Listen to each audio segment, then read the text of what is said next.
Now, when we think of our senses, we don't usually think of the reasons why they probably evolved from a biological perspective. We don't really think of the evolutionary need to be protected by our senses. But that's probably why our senses really evolved, to keep us safe, to allow us to live. Really, when we think of our senses, or when we think of the loss of a sense, we really think about something more like this: the ability to touch something luxurious, to taste something delicious, to smell something fragrant, to see something beautiful. This is what we want out of our senses. We want beauty. We don't just want function.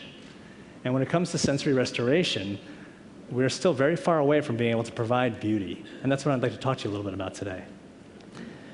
Likewise, for hearing, when we think about why we hear, we don't often think about the ability to hear an alarm or a siren, although clearly that's an important thing.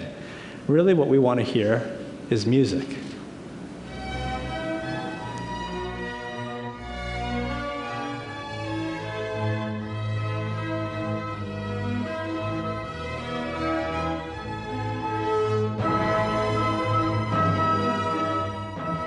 So many of you know that that's Beethoven's Seventh Symphony. Many of you know that he was deaf, or near profoundly deaf, when he wrote that. Now, I'd like to impress upon you how unusual it is that we can hear music. Music is just one of the strangest things that there is. It's acoustic vibrations in the air, little waves of energy in the air that tickle our eardrum. Somehow, in tickling our eardrum, it transmits energy down our hearing bones, which get converted to a fluid impulse inside the cochlea, and then somehow converted into an electrical signal in our auditory nerves that somehow wind up in our brains as a perception of a song or a beautiful piece of music. That process is entirely abstract and very, very unusual, and we could discuss that topic alone for days to really try to figure out how is it that we hear something that's emotional from something that starts out as a vibration in the air. Turns out that if you have hearing loss, most people that lose their hearing lose it at what's called the cochlea, the inner ear. And it's at the hair cell level that they do this. Now, if you had to pick a sense to lose, I have to be very honest with you and say we're better at restoring hearing than we are at restoring any sense that there is. In fact, nothing even actually comes close to our ability to restore hearing. And as a physician and a surgeon, I can confidently tell my patients that if you had to pick a sense to lose, we are the furthest along medically and surgically with hearing. As a musician, I can tell you that if I had to have a cochlear implant, I would be heartbroken. I'd just be plainly heartbroken because I know that music will never sound the same to me. Now, this is a video that I'm going to show you of a girl who's born deaf. She's in a very supportive environment. Her mother is doing everything she can. We can play that video, please. That's an owl. Owl. Yeah. Owl. Owl. Yeah.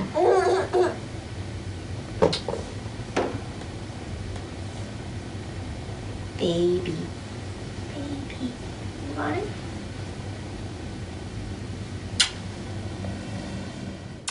Now, despite everything going for this child in terms of family support, simple infused learning, there is a limitation to what a child who is deaf, an infant who is born deaf, has in this world in terms of social, educational, and vocational opportunities. I'm not saying that they can't live a beautiful, wonderful life. I'm saying that they're going to face obstacles that most people that have normal hearing will not have to face.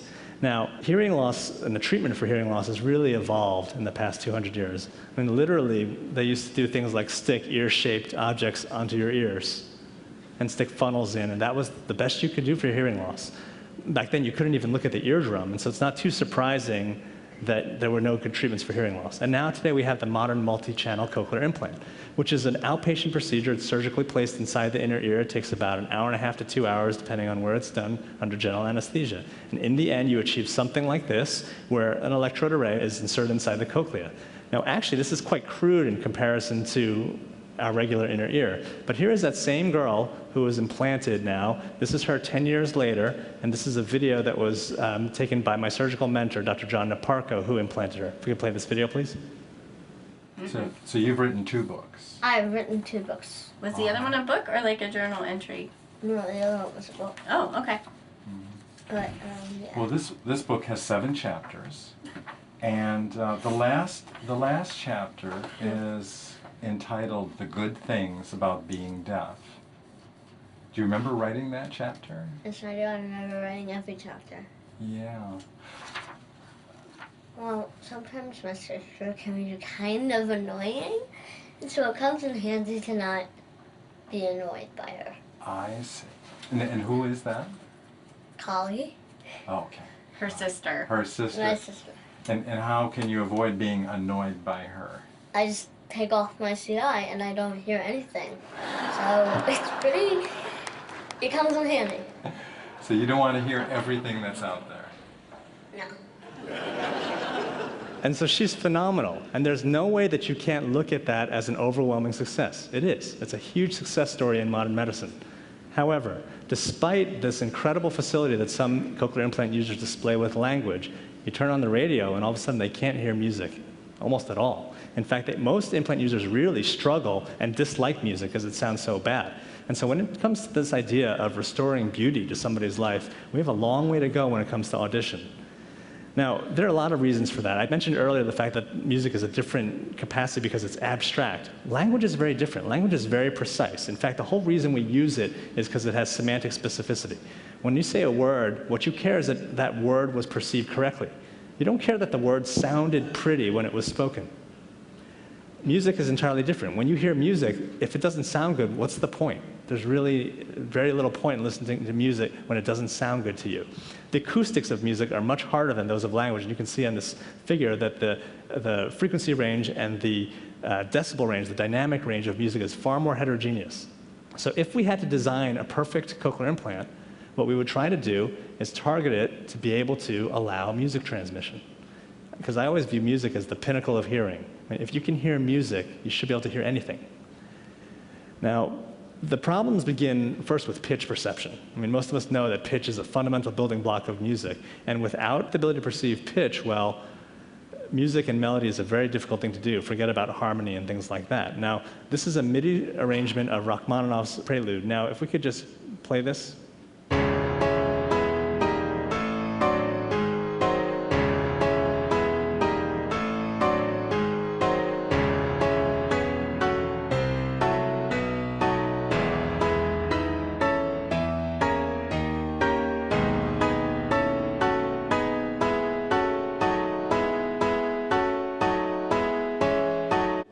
Okay, now, if we consider that in a cochlear implant patient, pitch perception can be off as much as 2 octaves. Let's see what happens here when we randomize this to within 1 semitone. We would be thrilled if we had 1 semitone pitch perception in cochlear implant users. Go ahead and play this one.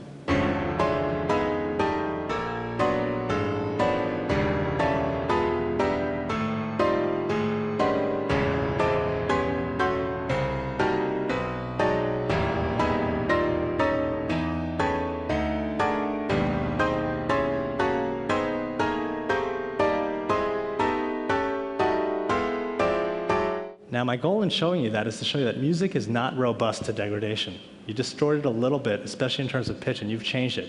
And it might be that you kind of like that. And that's kind of hypnotic, but it certainly wasn't the way the music was intended, and you're not hearing the same thing that most people that have normal hearing are hearing.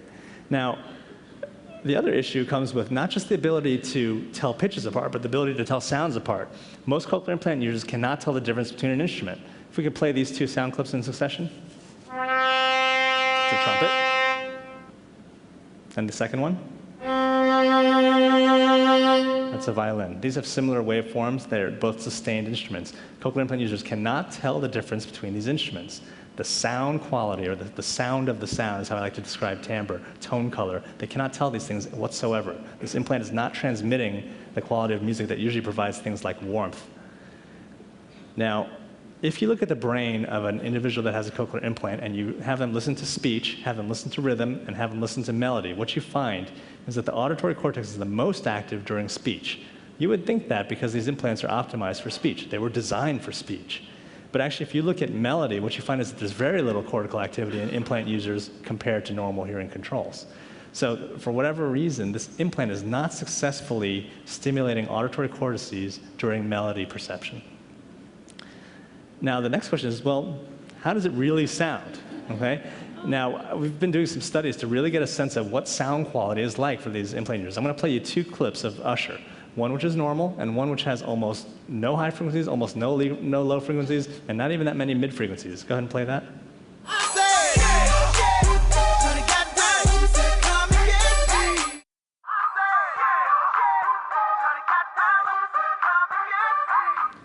had patients tell me that those sound the same. They cannot differentiate sound quality differences between those two clips. Again, we are very, very far away in terms of getting where we want to get to. Now, the question comes to mind, is there any hope? And yes, there's hope. Now, I don't know if anybody knows who this is. Did somebody know? This is Beethoven. Okay? Now, why would we know what Beethoven's skull looks like? Because his grave was exhumed. And it turns out that his temporal bones were harvested when he died to try to look at the cause of his deafness, which is why he has mold and clay and his skull is bulging out on the side there. But Beethoven composed music long after he lost his hearing.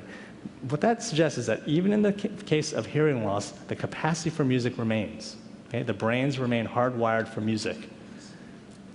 I've been very lucky to work with Dr. David Ryugo, where I've been working on, there's deaf cats that are white, and we've been trying to figure out what happens when we give them cochlear implants. This is a cat that's been trained to respond to a trumpet for food.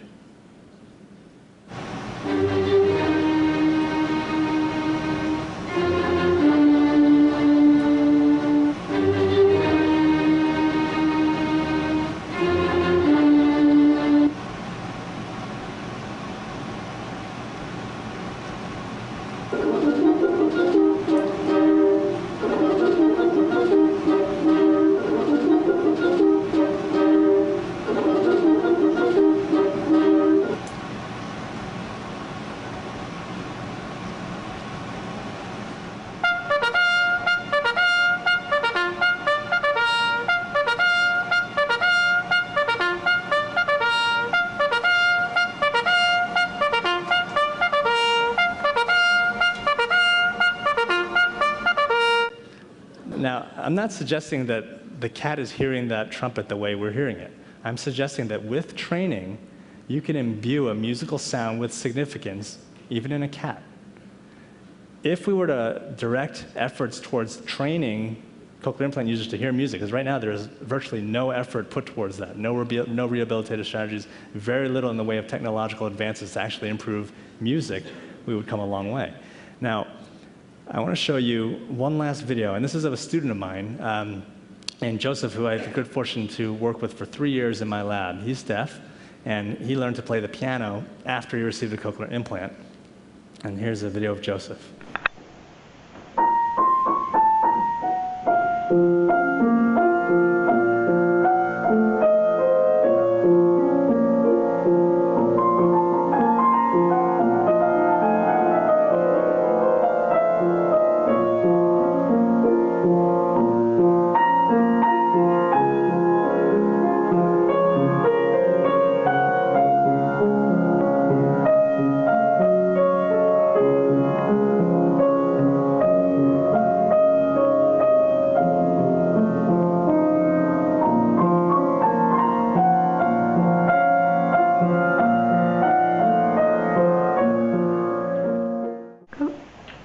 So I was born in 1986, and at about 4 months old, I was diagnosed with profound sensory hearing loss.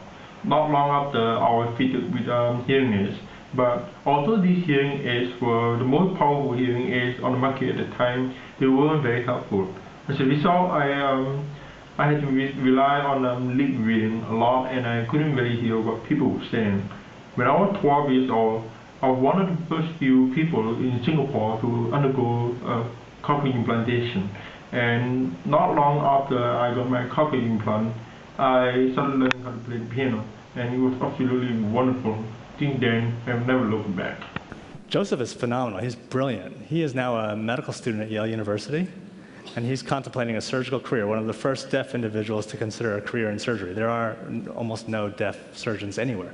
And this is really unheard of stuff, and this is all because of his technology. And the fact that he can play the piano like that is a testament to his brain. Truth of the matter is, you can play the piano without a cochlear implant because all you have to do is press the keys at the right time. You don't actually have to hear it. I know he doesn't hear well because I've heard him do karaoke. And it's one of the most awful things. Heartwarming, but awful. Now, and so there is certainly a lot of hope, but there's a lot more that needs to be done. And so I just want to conclude with the following words. When it comes to restoration of hearing, we have certainly come a long way, a remarkably long way. And we have a much longer way to go when it comes to the idea of restoring perfect hearing. And let me tell you right now, it's fine that we would all be very happy with speech, but I'll tell you, if we lost our hearing, if anyone here suddenly lost your hearing, you would want perfect hearing back. You wouldn't want decent hearing. You would want perfect hearing. Restoration of basic sensory function is critical, and I don't mean to understate how important it is to restore basic function, but it's really a restoration of the ability to perceive beauty where we can get inspiring. And I don't think that we should give up on beauty, and I want to thank you for your time.